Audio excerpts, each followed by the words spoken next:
Hey everybody, I'm DJ Sixsmith. You're watching the SitDown. Look who we got. It's Jim Gaffigan. I don't believe that's your name. It's not. Future DJ Jazzy Jeff. DJ Jazzy Jeff Sixsmith. So you're DJ, but you're also like an English lord. Exactly. English shoesmith. Yeah, shoesmith. I love it. Thanks for having me. Thanks for coming in. Good to see you. How's everything going? All right, I'm good. Yeah? I'm good. We got this movie coming out. This coming out. By the way, I gained like 80 pounds just for that photo. Is that so? Just for that photo? Just for Not the for photo. the movie?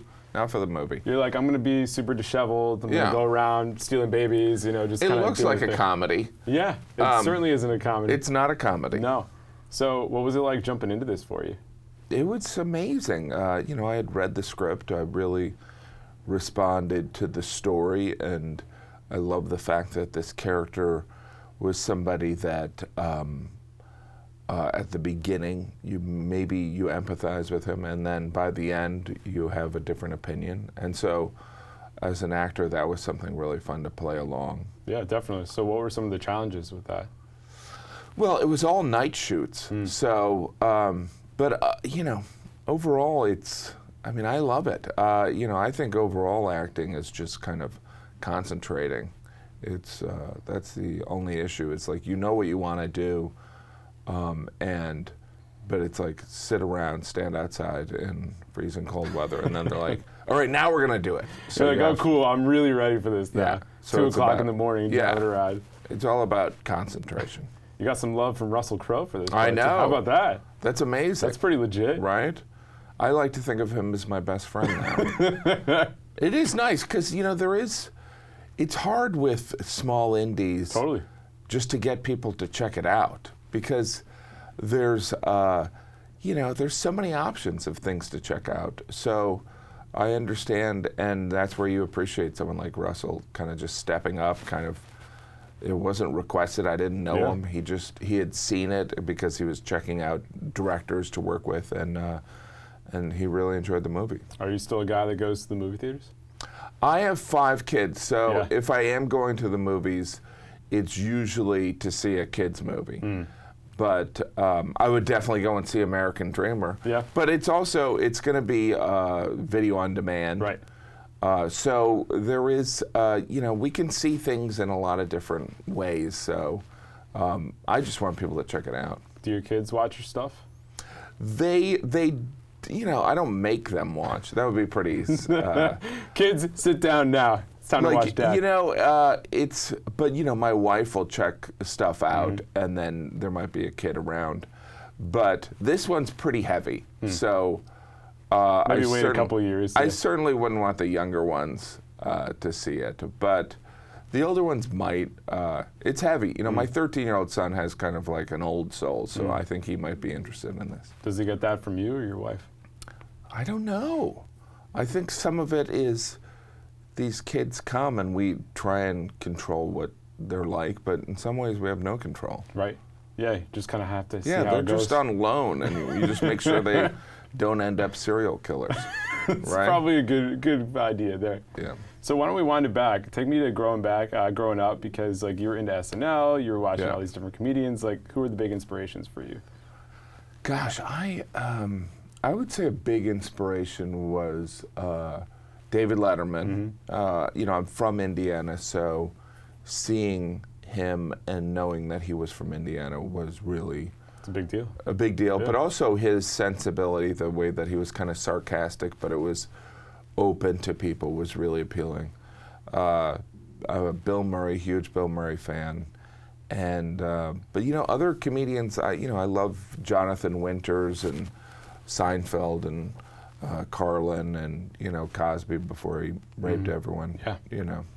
So you were doing that thing, but you were also playing football at the same time. So yes. How good of a football player were you?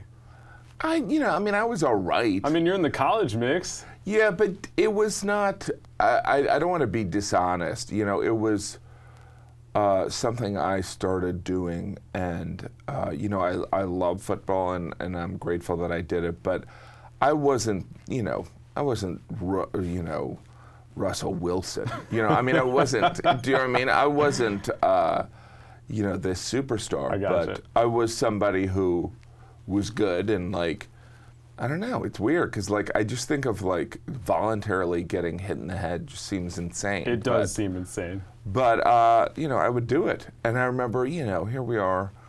I remember just every August, I still have kind of a dread of those 2-a-day practices. When I finally got to New York, I realized that I had always had an interest in performing, and I had this fear of public speaking. Really? And so I took this improv class, and that led to someone in the class essentially daring me to do a stand-up seminar about stand-up comedy. This is 30 years ago, and I, you know, did stand-up, fell in love with it immediately. I mean, acting's a whole different road, just because, you know, just to get the opportunity to act in something like this film, it's taken 30 years, you know, whereas stand-up, you can, you know, if you're adventurous, you can just find a stage.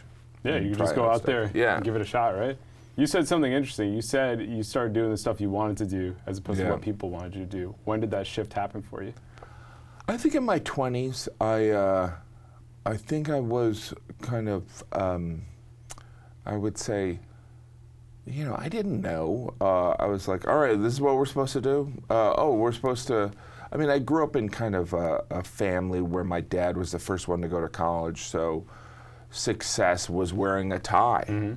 And so that was what I was raised to believe was success, that you would get a job with a tie, you'd have some security with that job, and then eventually you'd retire when you were 60, you'd play golf, and you'd die. Work at the same company for 30 years, right? And so I didn't really give it that much thought. I didn't think that anyone was, you know, and I lived in Indiana. I just thought that people in New York and LA were in the entertainment industry, and it wasn't something realistic to me.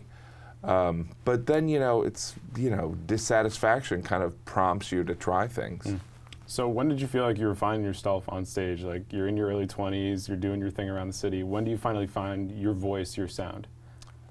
Yeah, I think it took me a while. You know, I've heard that it can take 10 years for a comedian to find a voice, and I think it probably did take me 10 years, because I did have a lot of stage fright, and you know, stand-up is a conversation with the audience, so you will learn through this conversation with the audience, you'll learn where, how you come across, whether you are saying things that are making people feel uncomfortable, and so it's a learning process, and it's also transferring what makes you funny on stage. It doesn't happen immediately. At least it didn't for me. I gotcha. So who are some of the people you remember from those early days, like when you're running around just trying to do this thing?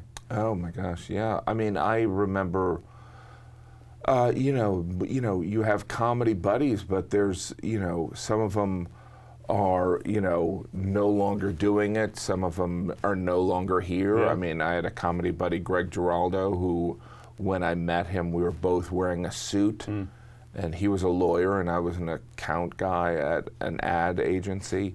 And so, you know, and that was in the 90s, where it wasn't, you know, it was pre-YouTube, it was pre-streaming services, it was pre-satellite radio, and, you know, now we consume so much stand-up, but it used to be just this rare thing that you would see on a late-night show. And so it wasn't really something that was a conventional, even artistic pursuit, but a bunch of oddballs that I was friends with, we were pursuing it. And so it was kind of fascinating. You mentioned how different things are. You think about the evolution of the special itself in terms of comedy. Like, you've done how many? 7 of them at this point? 7, yeah. So when you think back to your first one compared to this one, how has the process changed in terms of just you building your routine? Oh, it's completely different. Well, I think, you know, the name special hasn't changed, but the conventional thought was that maybe someone would do 1, if you're lucky, special, or maybe you'd do 2. But because of all these outlets like Amazon Prime and these other streaming services, it's accessible to people, and people like stand-up so that they consume it. But so like when I did Beyond the Pale, it was the culmination of, 15 years of material. And then when I did Quality Time, that was something, like I had such writing skills that I developed over, 25 years, that it was the culmination of a year of writing, but also 27 years of experience. So I can write quicker, but also I know how to edit, and I'm less distracted by mistakes. And also the audience is, more informed on stand-up. It used to be in the 90s, if you went on stage, some people might think, oh, you got to heckle. You know what I mean? Whereas today, it's not that common, thankfully. That's good. When was the last time you got heckled? Oh, gosh. It's weird, because, it depends what you call heckle. It's like, because there's the drunk heckler, there's the person that is, mentally ill, and then there is the person that's just interjecting. Right. Because I'd say the most recent one was maybe on Monday. There was someone in the audience who was like, yes, right. Oh my gosh. And they're not conscious of it. Right. Because I think when they watch, they're doing the same thing. They're doing the same thing. And so they're not really, they're just very vocal in their response. And so, I don't know if I'd call that heckling, but it is unintentionally disruptive. Does that throw you off? Do you say something? Like, how do you handle it? I think, it used to. Yeah.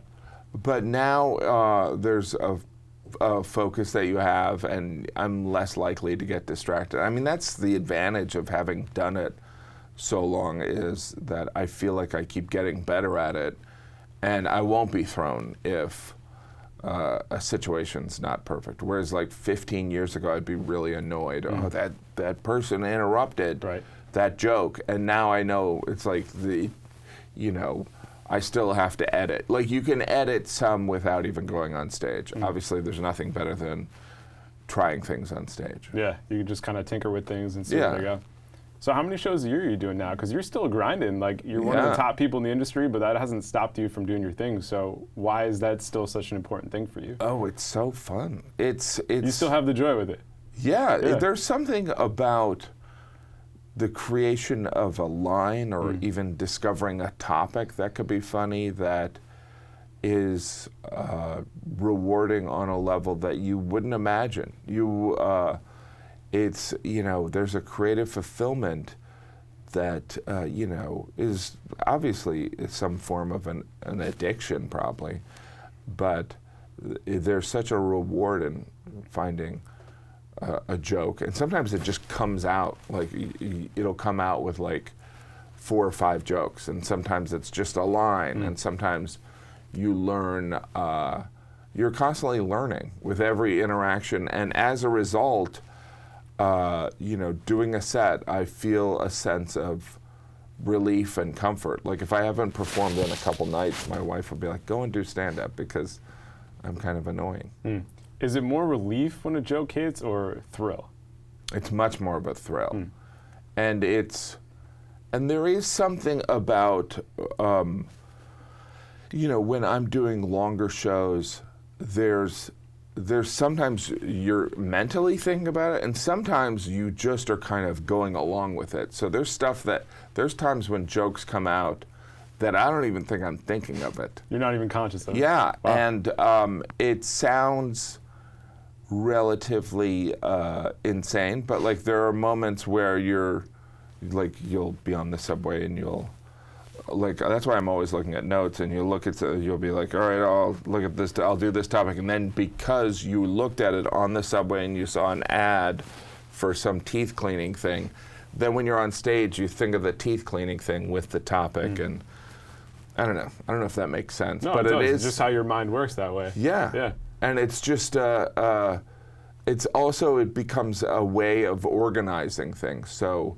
say in Quality Time, I talk about having my appendix removed, and like processing that through a story constructed with jokes in it is how I kind of organize things in my brain, I guess. And I think whether it's comedy or whether it's a movie like this, just kind of thinking through things in your life and being able to deal with things, like even with your situation with your wife and what she went through, being able to have the stage to kind of work through your thoughts. Oh, absolutely. So what was that like for you to unpack all that in the midst of your wife dealing with all that?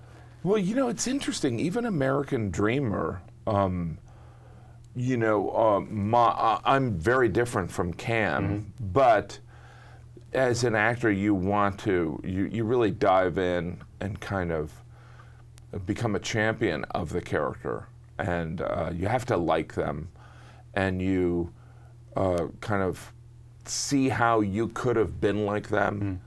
And so whether it be, you know, the bad decisions Cam makes, you might not have made them, but you can empathize with those decisions. And so, you know, like Cam is divorced from his wife, but, you know, there is scenarios, like you brought up my wife's brain tumor, there's scenarios where you're like, oh, like I went 2 weeks where I was like, oh, I'm definitely, there's a likelihood that I'm going to be a single father of 5 children, and I'm not equipped for it. Yeah. So I had to live in that reality for 2 weeks. So the different roles, and I think that's probably what's so fun about acting, is you get to try on a different life for an I told myself I wasn't going to cry. What's so great about acting is you get to try on a different life for a couple weeks. Yeah. And by the way, it's brutal, you know, and it makes you even appreciate what you have. But like for my wife's brain tumor, just the way of processing, finding humor in the situation, because for me it's like something will annoy me and or bump me, and it will kind of I won't be able to articulate or gain a perspective on it initially, but over time I will, you know, it stings less and I'll have some perspective on it, and making light of it kind of takes some of the power away from it. Obviously, my wife's brain tumor, the fact that it was removed successfully and she's, you know, home and doing well, makes it possible for me to joke around about it. But it's, you know, you live with all these kind of emotions and facts, and I think comedy is, and acting is kind of how we organize them. Yeah, definitely. So I was looking through your IMDb, and I'm thinking to myself, Jim Gaffigan has spent a lot of time in cars for different roles. Really? So you have this one with Cam, right? You have Super Troopers, where you're in the car for that, which I just watched that for the first time this year, by the way. Oh, yeah. Hilarious movie. Oh, thanks. And then 13 Going on 30, you're in the cab. Oh, yeah. So you just have become the car guy. In a sense. I am the car guy. And the irony is I don't own a car. Really? Well, you're in New York, are you? Yeah, I live in New York, and yeah, you know, the car thing, it is strange how you know, you get placed in these roles. Yeah. Like people are like, yeah, you're this guy. And having been, you know, an athlete in high school and college, you kind of have a self-identification. You're like, well, all right, I'm an athlete who tries really hard in his studies or whatever. And then, you know, you start performing and doing stand-up and acting, and people are like, no, you're the nerd. And you're like, really? You're like, what? No. I'm the nerd? I was the captain of the football team. And they're like, no, you're the nerd. And you're like, okay, I guess I'll do that. You know what I mean? And there's something about, you know, being an actor also where you gotta like yourself or be comfortable, because there's just, like Cam is a guy that, it's like, yeah, you'd be good for this guy. You'd be good for this guy who's this down on the luck, like rideshare driver who eventually kidnaps a kid. And you know, you can take it personally, but the point is that for this role to work, it has to be a certain type of guy. Yeah, and somebody trusts your skills enough that you can pull that off, especially even if you haven't done something like this before, you know? I think that's pretty Never cool kidnapped a kid. Yes, that's good to hear. Yes. So, Jim, when people check this out, what are some of the big thoughts you want them to have about it? I think that, good movies or stand-up or any kind of creative thing should present questions, not necessarily answers. I think we kind of exist in this age where we assume things are promoting a point of view, and realistically, art should just be kind of presenting questions. So even, my stand-up, sometimes people are like, what's the message? You're like, the message is just enjoy it. That humans are idiots, And so American Dreamer it presents questions. And some of it is like, I want people to develop their own questions. Yeah. So there might be some people that will look and go, oh, wow, we really don't know anything about these rideshare drivers that we're getting into. Very true. We don't really embrace them on a level that we should. We just trust them implicitly that they'll get us from point A to point B. Yeah, and or then you we read don't these even, stories that you're like, oh, maybe I should have thought a little deeper about this. Yeah, or we don't even, interact with them right. on a human level. And then also, I think that there's something about Cam that, we all have this tendency to blame the world. It's not our fault. Right. We don't want to take responsibility. And Cam is one of those guys that is full in on it's everyone else's fault. And it's a very attractive position to take. It's not my fault. And, I have children, and that's the go-to of children. No question. It's like, it's not my fault. I didn't wet my pants. It was, it was you made me drink water. It's the bed's fault. Yeah. So, the self-accountability. But those are a couple examples of innumerable questions that could be presented. One of them, why am I so good looking? That's the main question coming out of this. That's a lot of that question. What's my next Uber ride going to look like? That's another big one. That's great. Jim? Thanks, buddy. Thanks a lot. Appreciate it. Check this guy out in theaters in New York today and also coming out in a few weeks. That's Jim. I'm DJ. See you next time here on the Sit Down.